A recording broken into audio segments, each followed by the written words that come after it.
Čo spraviť, keď sa vrátime z terénu? Máme tam množstvo nahrávok na našom nahrávači Zoom H2N z detektora Bedbox Duet. Nahrávky sú uložené na SD karte. Je to vo formáte WAV, ale tento formát je modernejší. Potrebujeme ho transformovať, stiahnuť teda nahrávky do počítača a transformovať do klasického WAV formátu, ktorý je analyzovateľný v softvéri Bedscan.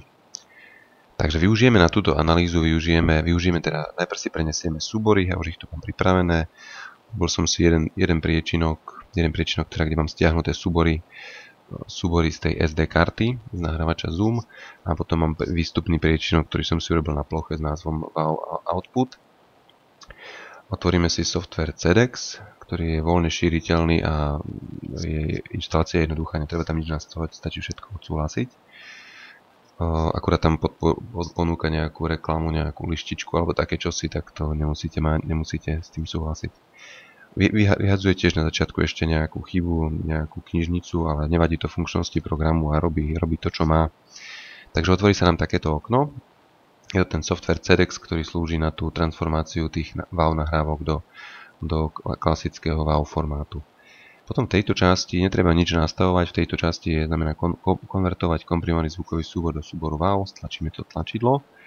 Tu vyberieme, kde môže nájsť súbory, ktoré chceme analyzovať. Ja ich mám v tomto priečinku Zoom Files nové a tu vlastne sa načítajú všetky súbory. Vyznačíme, že vybrať všetko, aby ich vyznačil všetky. Stlačíme konvertovať, chvíľku počkáme a súbory už konvertované sa nám objavia v priečinku WAV Output. Súbory sú už pripravené na analýzu. Môžeme CEDEX zavrieť. Budeme pokračovať už potom v softveri Bedscan. Nahrávky sú teda v počítači stiahnuté, sú pripravené vo formáte, ktorý Bedscan dokáže analyzovať. A pozrieme si, ako funguje tento softverik Bedscan 9, pomocou ktorého môžeme zistiť viaceré základné charakteristiky hlasov netopierov a umožňuje nám v mnohých prípadoch určiť, o aký druh netopiera sa jedná. Môžeme si zväčšiť okno. Takže software spustíme, následne tu stlačíme tlačidlo Function. Sú tu viaceré možnosti, tieto sú pre staršie typy nahrávačov, ktoré nahrávajú na kazetu alebo na nejaké minidisky, tak tam sa tie súbory prehrávali z tých minidiskov a cez kábel sa to a zvukovú kartu sa to snímal ten vstup a nahrával sa to do počítača. Toto už dnes nie je potrebné robiť a môžeme rovno skočiť na možnosť F3, analyzovať hotový súbor. My už tie súbory máme pripravené priamo z toho digitálneho nahrávača. Takže dáme F3 a ukážeme mu, kde sú súbory, ktoré by sme chceli analyzovať, čo je napríklad tento Zoom 12. Dáme ho otvoriť, vyskočí nám takéto okno, akým spôsobom môžeme si prispôsobiť, akým spôsobom analyzovať túto nahrávku. Pýta sa nás, či od začiatku až do konca analyzovať nahrávku, vieme tam upraviť čas, keby sme potrebovali. Potom, ktoré kanály na tejto nahrávke si chceme zobraziť, alebo teda analyzovať, či je to len ľavý kanál, pravý alebo obidva. Nahrávka z tohto Bedbox Duetu do nahrávača Zoom, ktorý máte k dispozícii, je stereo nahrávka. Nás zaujíma však ľavý kanál, kde je signál nahratý výstup zo systému Frequency Division a ten umožňuje analýzu v počítači. Takže stačí nám ľavý kanál. To je potom farebná paleta alebo nejaké nastaviteľné palety, to nie je dôležité. Spôsob konverzie, jedná sa o Frequency Division, vlastne delenie frekvencie 10, takže to sa dá tiež prispôsobiť aj na analýzu z iných detektorov, ktoré delia iným číslom. U nás na Bedbox Duete sa delí číslom 10. Tá frekvencia sa znižuje v podstate. Rozsah frekvencie, aký chcem vidieť, je od 117 000 až po 0 do 117 000. Môžeme si to tiež upraviť, ak sa chceme zamerať na nejakú oblasť. Všetky naše druhy netopierov v tomto rozsahu je možné vidieť. Najvyššie sú podkováre, tie sú až nad 100 kHz alebo okolo 100 kHz. Môžeme si nastaviť šírku displeja a rozlíšenie frekvencie, to sa len vypočíta automaticky. Ak by sme niečo zmenili a nevyhovovalo by nám to, stačí stlačiť tlačidlo Reset a nastavenia sa vrátia do pôvodného nastavenia. Takže dáme OK. Nahrávka sa nám zobrazí, nie je možné ju teraz prehrať, lebo robím tento záznam, takže nemôžeme si ju prehrať, ale dá sa prehrať ináč týmito tlačidlami. Buď prehrať okno, alebo prehrať celú nahrávku. Základný pohyb, môžeme si nastaviť kurzor, aký chceme mať. Lepšie je tento čierny kríž, ktorý je lepšie viditeľný na obrazovke. Je to potom aj takýto zameriavač, alebo ten čierny kríž, ten taký najvhodnejší. Keď chceme zazoomovať, alebo teda pozrieť sa bližšie na niektoré výkriky, vidíme tu viacero signálov, napríklad tieto, tak Stlačíme ľavým tlačidlom na začiatku, ťaháme a pustíme na konci a software nám priblíži tie signály, ktoré sme si vyznačili. Sú tu dva typy zobrazenia. V hornej časti je vlastne amplitúda toho signálu alebo sila, intenzita toho signálu v tejto škále. Tu vidíme, že tu je signál, tu je ticho, asi signál.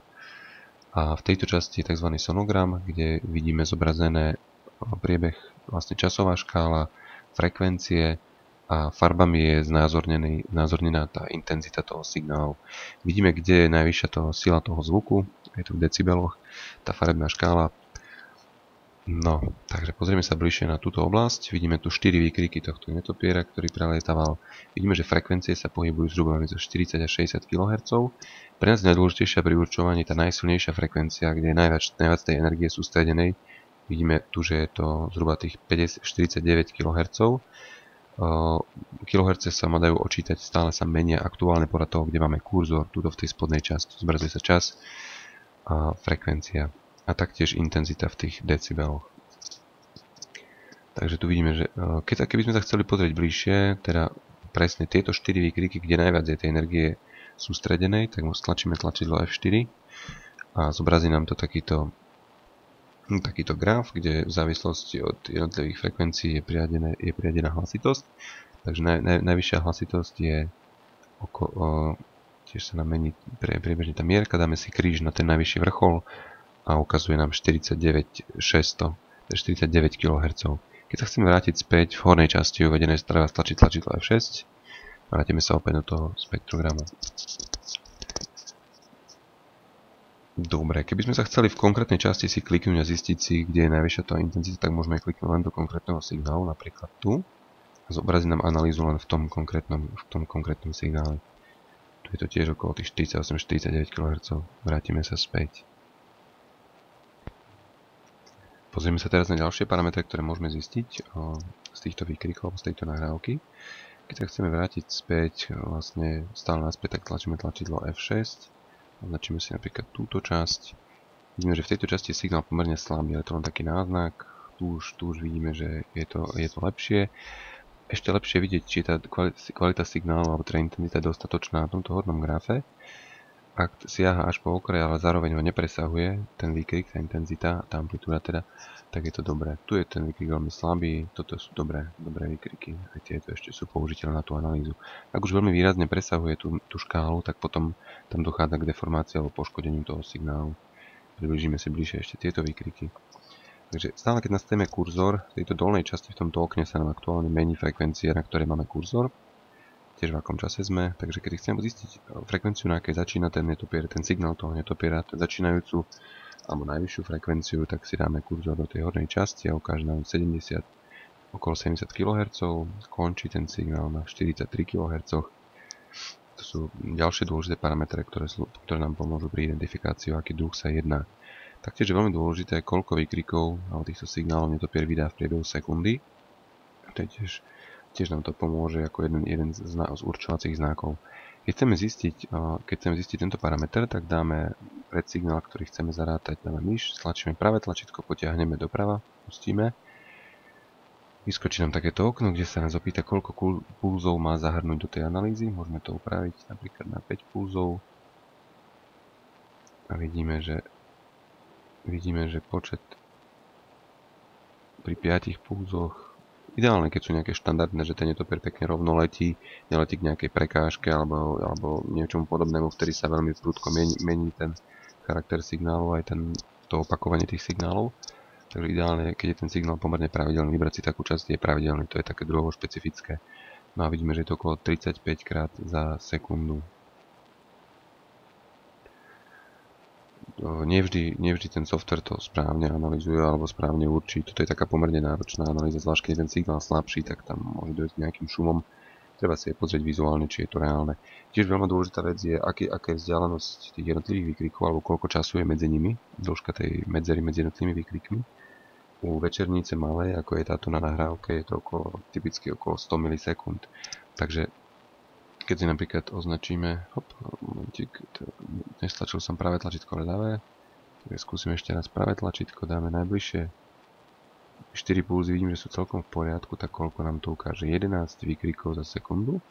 Keď chceme vynásobiť, aká je vzdialenosť medzi jednotlivými výkrikmi, tak vynásobíme je 1000 milisekúnd za sekundu, takže 1000 delené 11 a dostaneme niečo okolo stovky.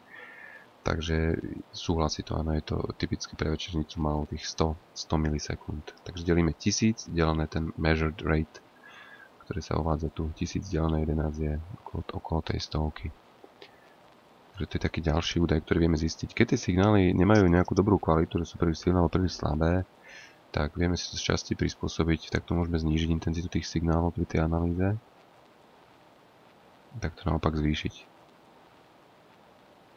Takže s týmto sa dá tiež trošku pohrať, upraviť, nastaviť si tak, aby na tejto osi tie signály boli dostatočné, aby neboli takéto slabé, alebo veľmi intenzívne také, že vychádzajú mimo tejto osy. Takže to sú také hlavné veci, ktoré môžeme zistiť pomocou tohto softvéru BETSCAN z toho analyzovaného, teda nahraného signálu. Taká posledná vec, v podstate máme parametre tých signálov netopierov, tie konkrétneho jedinca, ktorý prelietal, ktorého sme nahrali v teréne. Treba si všímať čo najviac vecí, aký bol ten netopier veľký, ako letel, v akej výške, ak je to možné, ako máme možnosť pozorovať. Všetky tieto veci nám potom uľahčujú analýzu a keď si dáme dokopy to, čo sme mohli vidieť, ak bola príležitosť, plus ako ten zvuk znieje, kde frekvencia začína, kde končí, kde je tá hlavná alebo vrcholová frekvencia, najväčšia intenzita tej frekvencie, tak na základe týchto parametrov môžeme vlastne pomocou tabuliek určiť, o ktorý druh netopiera sa jedná. Niektoré druhy samozrejme sú jednoducho učiteľné, niektoré sú zložité.